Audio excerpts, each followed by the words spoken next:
Operation सिंदूर जो भारत ने शुरू किया, जो ऑपरेशन विधवा बना, पाकिस्तान ने सीधा को आग लगा दी। पाकिस्तान वो आके अमेरिका की जंगी और खारजा पॉलिसी पर असरअंदाज हो रहा है। हालत जंग में वो सीज फायर कर जाए और उसके बाद दुनिया के सामने माने कि हम पाकिस्तान के कहने पर अटैक नहीं कर रहे हैं। नरेंद्र मोदी फिर अपनी कौम से खिताब करते हुए, बाकायदा शिकवा करते हुए कि हमने तो पाकिस्तान में दहशतगर्दी के ठिकानों पर हमला किया था, पाकिस्तान ने उल्टा हम पर अटैक कर दिया। ऑपरेशन सिंदूर जो भारत ने शुरू किया, जो ऑपरेशन विधवा बना या ऑपरेशन बेवा बना, एक ऐसा ऑपरेशन जिसकी नाकामी का बोझ उठाने के लिए तैयार कोई नहीं है, एक ऐसा ऑपरेशन जो उनकी ख्वाहिशों की चिता में उन्होंने रख दिया, पाकिस्तान ने चिता को आग लगा दी। तो वो ऑपरेशन सिंदूर या ऑपरेशन विधवा, उसका मुकम्मल होने पे एक साल अब वहां पे हमने देखा है कि आला तरीन अस्करी क़यादत में मोदी ने तब्दीली कर दी है। ये तब्दीली बुनियादी तौर पे तो इस ऑपरेशन के नाकाम होने के चंद दिन बाद ही कर देनी चाहिए थी। ये पॉलिटिकल अपॉइंटीज थे, आर्मी चीफ भारत के और आला तरीन अफसरान उनके एयरफोर्स के। लेकिन जाहिर है कि अगर उस वक्त फौरी तौर पे करते तो वो जो एक झूठा नैरेटिव उन्होंने बना रखा था अपने मुल्क में अपने लोगों के सामने कि वो उनका ऑपरेशन कामयाब रहा है, वो जाहिर है कि बिल्कुल ही बेलिबास हो जाता। तो अब अगर याद कीजिए इस ऑपरेशन सिंदूर से पहले, जिसे कहते हैं पंजाबी में अत खुदादा वैर, कि इस ऑपरेशन से पहले अगर आप याद करें, पाकिस्तान में भी यानी माजी करीब में जब इमरान खान की हुकूमत थी, तो उस वक्त बलूचिस्तान में दहशतगर्दी की क्या सूरत हाल थी, किस तरह से खबरें आ रही थी, अफगान बॉर्डर पे क्या सूरत हाल थी। और ये तो एक इंतहा हो गई थी बलूचिस्तान में जब पूरी पाकिस्तान रेलवे की एक यानी ट्रेन हाईजैक कर ली गई, पूरी ट्रेन हाईजैक हो गई, जो कि दुनिया में बड़ा एक गैर मामूली वाकया था। तो ये मामला था कि उस वक्त भारत जो है वो एक यानी दंदनाता फिर रहा था, और उसके बाद उसी की इन्हीं दहशतगर्दी के वाकयात के तसलसल में हमने देखा कि कश्मीर में पहलगाम में उन्होंने एक फॉल्स फ्लैग ऑपरेशन करवाया, और इस दफ़ा जो उनकी ख्वाहिशात थीं, जो उनकी उम्मीदें थीं, जो उनके ख्वाब थे फिल्में देखने की वजह से या ख्वाबों में रहने की वजह से, वो ये थे कि अब हम पाकिस्तान पर बाकायदा अटैक करके, जिसका इजहार कई दफ़ा मोदी और उसके जमात वाले जलसों में करते रहे थे, कई सालों से कर रहे थे। तो उनका ये ख्याल था कि अब वो वक्त आ गया है कि एक फॉल्स फ्लैग ऑपरेशन पहलगाम में करवा के पाकिस्तान पर अटैक किया जाए और पाकिस्तान को शिकस्त देकर यानी एक हमेशा के लिए भारत में अपनी इंतखाबी फतह को यकीनी बना लिया जाए। और यही वो लम्हा था, यही वो फैसला था जो उनकी नाकामी की बुनियाद बना। और उसके बाद उन्होंने पाकिस्तान पर जब अटैक किया तो पाकिस्तान ने जो जवाब दिया उस पर यही भारतीय वज़ीर आज़म नरेंद्र मोदी फिर अपनी कौम से खिताब करते हुए, बाकायदा शिकवा करते हुए पाया गया कि हमने तो पाकिस्तान में दहशतगर्दी के ठिकानों पर हमला किया था, पाकिस्तान ने उल्टा हमें पर अटैक कर दिया, गोया शिकवा कर रहा हो। तो बुनियादी तौर पे बहुत ही यूं कहिए कि दुनिया भर में हैरत से इस मार्के को देखा गया, पाकिस्तान की फतह को देखा गया। जितनी तेजी, जितनी जल्दी से पाकिस्तान की आर्म्ड फोर्सेस ने भारत के हमलों का जवाब दिया और उनके बेहतरीन तैयारे हों, उनके बेहतरीन डिफेंस सिस्टम हो, उन सबको नाकारा बना के पूरी दुनिया में नए सवाल खड़े कर दिए गए। यानी वो राफेल जो फ्रांस का प्राइड था, वो फ्रांस वाले हैरान हो गए कि उनकी मार्केटिंग यानी खतरे में आ गई। चाइना जाहिर है कि बहुत बड़ा बेनिफिशरी था, और चाइना की जो डिफेंस प्रोडक्शन है वो उसके बाद हैरत अंगेज उसमें इजाफा हुआ है। मुल्क जो है वो अब चाइनीज जो फाइटर जेट्स हैं वो लेना चाहते हैं, बाकी उनकी दिलचस्पी मगरिब पे जो एक डिपेंडेंस थी वो खत्म हो रही है। उसके अलावा सैटेलाइट जो ग्लोबल नेविगेशन सिस्टम जिसकी बरतनी अमेरिका के पास है, चाइना ने वो भी खत्म कर दी। बेडू 3 जो उनका सिस्टम है, और वो इतना डिटेल्ड सिस्टम है बेडू 3 का, वो जीपीएस से एडवांस है बाय द वे।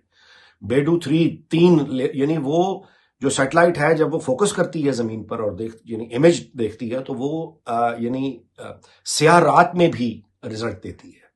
वो अगर बारिश हो रही हो, आंधी आ रही हो, तो ये ग्लोबल जो अमेरिका का जो सिस्टम है उसमें ट्रबल आ जाती, तस्वीर वाजे नहीं आती। लेकिन जो चाइनीज सिस्टम है बेडू 3 उसमें वाजे, यानी वो उससे एक कदम आगे है। तो ये सारी की सारी बुनियादी तौर पे आप यूं कहिए कि पाकिस्तान ने हैरत अंगेज कारकर्दगी का मुजाहरा किया और मार्का जीता, और भारत जो है उस दिन के बाद से आज तक बिलबिलाता फिर रहा है, शर्मिंदगी से मुंह छुपा रहा है। पाकिस्तानी दुनिया भर में फख्र से घूम रहे हैं, और अब ये खुद भारत के अवाम को भी पता है, जितना मर्जी मोदी सरकार झूठ बोले, कि पाकिस्तान उनके लिए कोई आसान या छोटा तरन वाला नहीं है। امریکی صدر ڈونلڈ ٹرمپ نے ایک مرتبہ پھر میڈیا سے بات کرتے ہوئے کہا ہے کہ انہوں نے ایران پر حملے اس لیے روکے ہیں کہ پاکستان نے انہیں کہا تھا. یعنی پاکستان کے کہنے پر انہوں نے ایران پر حملے روکے، اور پاکستان کے کہنے پر انہوں نے یہ فیصلہ کیا کہ سفارتکاری کا چینل جو ہے یہ برقرار رہنا چاہیے، اور جب تک یہاں پہ معاملات چل رہے ہیں ہم اٹیک نہیں کریں گے. یہ پاکستان کے لیے ایک غیر معمولی سند ہے.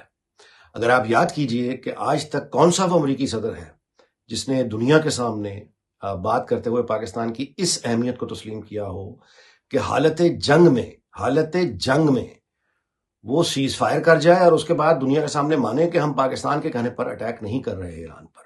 یعنی غور کیجئے کہ اس سے پہلے جب سے پاکستان بنا ہے سے لے کے آج تک کس امریکی صدر نے پاکستان کی اہمیت کا اس طرح سے اعتراف کیا ہے؟ جواب ہے ایک بھی نہیں، ایک مرتبہ بھی ایسا نہیں ہوا.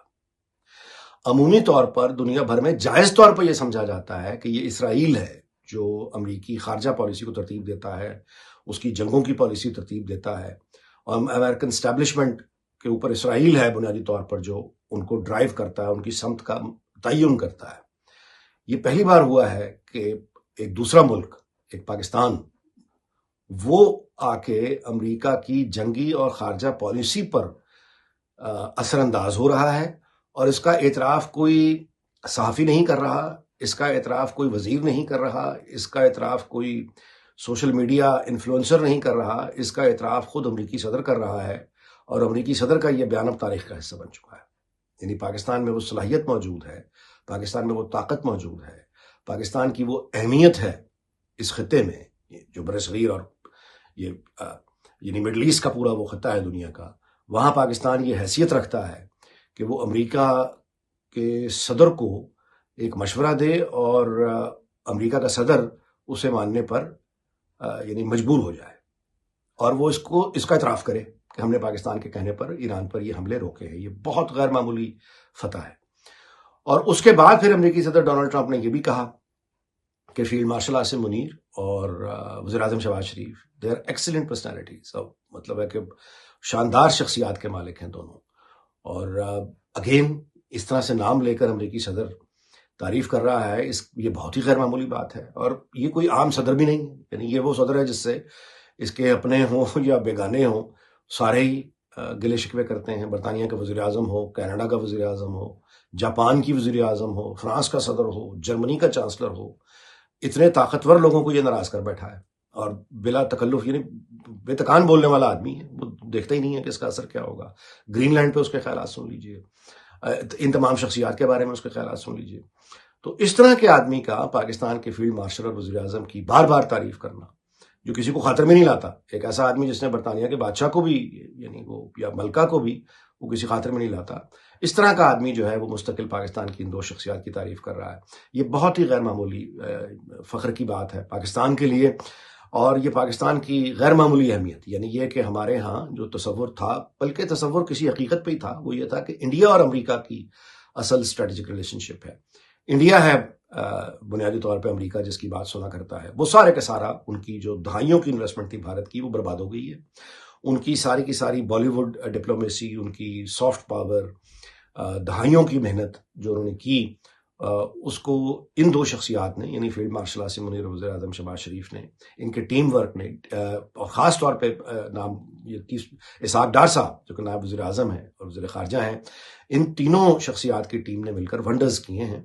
اور اس کا اعتراف امریکی صدر ڈونلڈ ٹرمپ خود کر رہا ہے. یہ پاکستان کے لیے ایک بہت ہی سکون اور اطمینان کا لمحہ ہے.